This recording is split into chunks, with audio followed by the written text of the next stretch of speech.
Gold trusted gold buyers మీరు తాకట్టు పెట్టిన బంగారాన్ని విడిపించి ఈ రోజు ఉన్న మార్కెట్ ధరకు కొనబడను. హాయ్ హలో నమస్తే, welcome back to iDream media. ఈరోజు మనతో ఉన్నారు హైకోర్టు అడ్వకేట్ అలాగే ఇమిగ్రేషన్ కన్సల్టెంట్ అయిన H1B వీసా కన్సల్ట్ సంబంధించిన పూర్తి వివరాలు ఇవ్వడానికి పృథ్వీ గారు ఉన్నారు. సార్తో మాట్లాడదాం.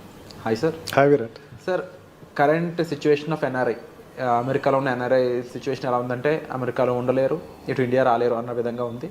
ఎందుకంటారు, అసలు ఏం జరుగుతుంది అక్కడ రైట్ నౌ? ఇప్పుడు అమెరికాలో ఉండేవాళ్ళు పర్మనెంట్ రెసిడెన్సీ కానీ, అక్కడ ఉండేటువంటి రెసిడెన్సీస్, అక్కడ ఉండేటువంటి గ్రీన్ కార్డ్ హోల్డర్స్ కానీ, అక్కడ సిటిజన్షిప్ గురించి కానీ మనం పెద్ద వరి అవ్వాల్సిన అవసరం లేదు.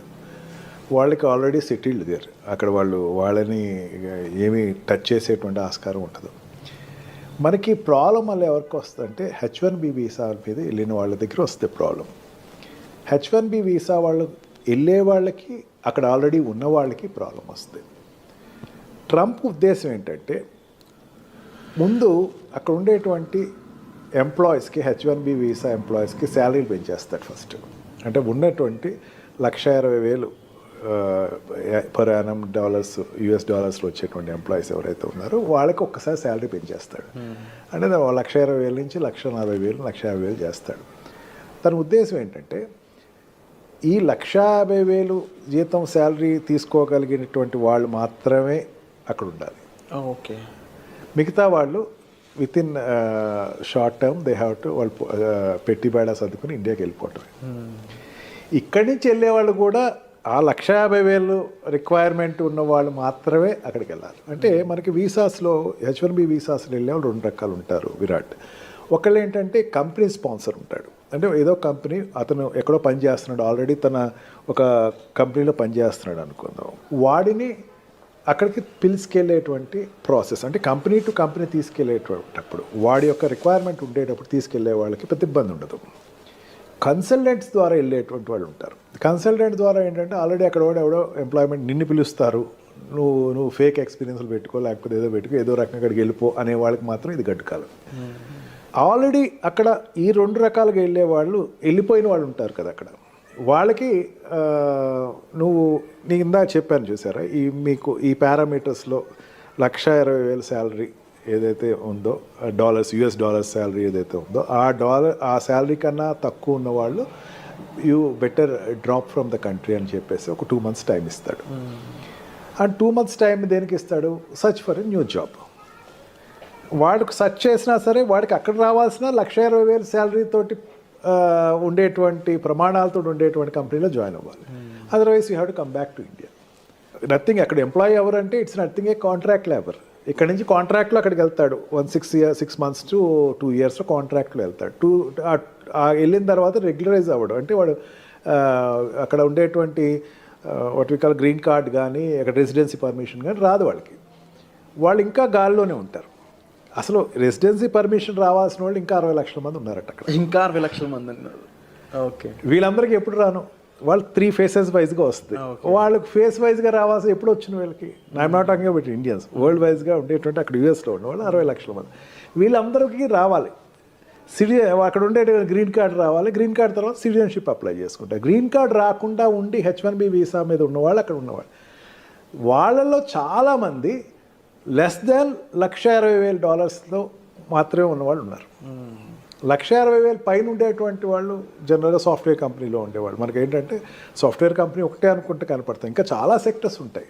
ఆ సెక్టర్స్లో ఉండేవి అక్కడ ఆల్రెడీ USలో లాంచ్ అయిన వాళ్ళు ఉన్నారు.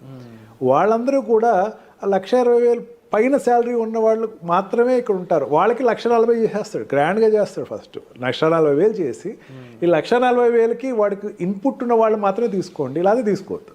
ఓకే. మెయిన్ కారణం ఏంటి, నా దేశీయస్తులు అక్కడ ప్లేస్ అవ్వాలి. అంటే అక్కడ జనరల్గా అక్కడికి వెళ్ళే వాళ్ళు అక్కడ ఉండే వాళ్ళతో కాంపిటేటర్స్ అవుతారు.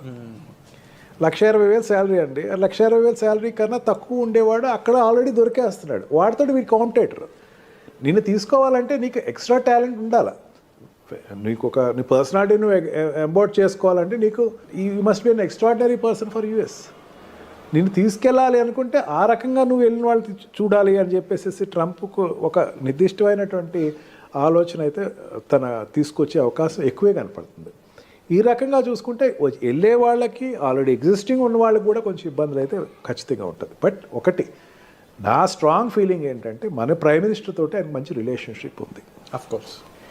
అని చైనాకున్న వ్యతిరేకత ఇక్కడ టార్గెట్ అంతా కూడా చైనా వాళ్ళ మీద ఎక్కువ టార్గెట్ ఉంది, కానీ ఇండియన్స్ మీద అంత ఎక్కువ టార్గెట్ అతనికి లేదు. ఓకే. ఖచ్చితంగా లీజర్ పీరియడ్స్ ఏదైనా ఉండే పెంచవచ్చు. అండ్ ఈ what we call for example ఇప్పుడు ఎకానమికల్గా చూసుకుందాం. ఎకానమికల్గా చూసుకుంటే అక్కడ ఇంపోర్ట్స్ ఏదైతే ఉన్నాయో చైనా నుంచి వచ్చేటువంటి ఇంపోర్ట్స్ని 60% ట్యాక్స్ పెంచే అవకాశం ఉందన్నాడు. అంటే చైనా నుంచి ఇంపోర్ట్ అయ్యేటువంటి వస్తువులన్నిటినీ కూడా ట్యాక్స్ పెంచే అవకాశం ఉంది. ఇప్పుడు అమెరికాలో ఎక్కువ చైనా గూడ్స్ దొరుకుతాయి మనకి. ఆ గూడ్స్ అన్నిటినీ 60% ట్యాక్స్ పెంచేస్తున్నాడు. ఎందుకంటే డిస్కరేజ్ చేయటం కోసం అని చెప్పేసి తనకు మెయిన్ ఉద్దేశం అది. ఈ రకంగా ప్రతి సెక్టర్స్లోనూ అతనికి ఈ చైనాని ఎంత డిస్కరేజ్ చేయాలి అని ఉంది. He got good friendship with Indian prime minister. Indian తోటి మంచి రిలేషన్స్ అయితే ఉన్నాయి. మెయిన్ ఏంటంటే చాలామంది అనుకుంటూ ఏంటంటే ఇండియాకి చాలామంది H1B వీసాలో ఇండియాకి వచ్చేస్తారు, లేకపోతే ఇండియా వాళ్ళు చాలా ఎఫెక్ట్ అవుతారు. కానీ మరి నాకు స్ట్రాంగ్ నమ్మకం ఏంటంటే ఇండియాతోటి రిలేషన్స్ ఎస్టాబ్లిష్ అయితేనే తనకి చైనాతోటి పోటీ పడవచ్చు. అంటే ఈ సౌత్ ఏషియన్ ఏరియాలో చైనాతోటి పోటీ పడే పెద్ద కంట్రీ ఇండియాయే కనపడుతుంది. ఇది ఇప్పుడు కాదు, ఫస్ట్ టర్మ్లో కూడా అదే అతను ఎక్స్పోజ్ అయ్యాడు.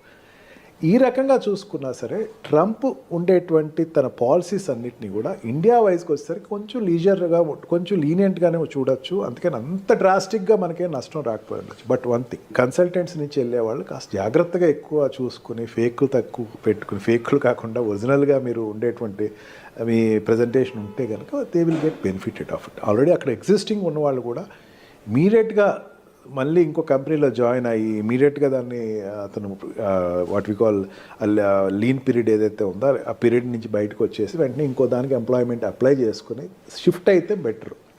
అదర్వైజ్ ఒక రోజు ఏదో ఒక రోజు ఒక పరిస్థితి వస్తుంది, where you have to come out of the country. But one thing, consultants నుంచి వెళ్ళేవాళ్ళు కాస్త జాగ్రత్తగా ఎక్కువ చూసుకుని ఫేక్లు తక్కువ పెట్టుకుని, ఫేక్లు కాకుండా ఒరిజినల్గా మీరు ఉండేటువంటి మీ ప్రజెంటేషన్ ఉంటే కనుక they will get benefited of it. Already అక్కడ ఎగ్జిస్టింగ్ ఉన్నవాళ్ళు కూడా ఇమీడియట్గా మళ్ళీ ఇంకో కంపెనీలో జాయిన్ అయ్యి ఇమీడియట్గా దాన్ని అతను what we call lean period ఏదైతే ఉందో ఆ పీరియడ్ నుంచి బయటకు వచ్చేసి వెంటనే ఇంకో దానికి ఎంప్లాయ్మెంట్ అప్లై చేసుకుని షిఫ్ట్ అయితే బెటర్. అదర్వైజ్ ఒక రోజు ఏదో ఒక రోజు ఒక పరిస్థితి వస్తుంది, where you have to come out of the country. చూసారు. తప్పకుండా ఈ పరిస్థితులు అనేవి ఏ విధంగా వెళ్ళబోతున్నాయని చూడాలి. దీనికి సంబంధించి మీకు ఎటువంటి హెల్ప్ కావాలన్నా సరే మీ డిస్ప్లే అవుతున్న నెంబర్స్ కాల్ చేసి సార్ని మీరు కన్సల్ట్ చేయొచ్చు. Thank you so much.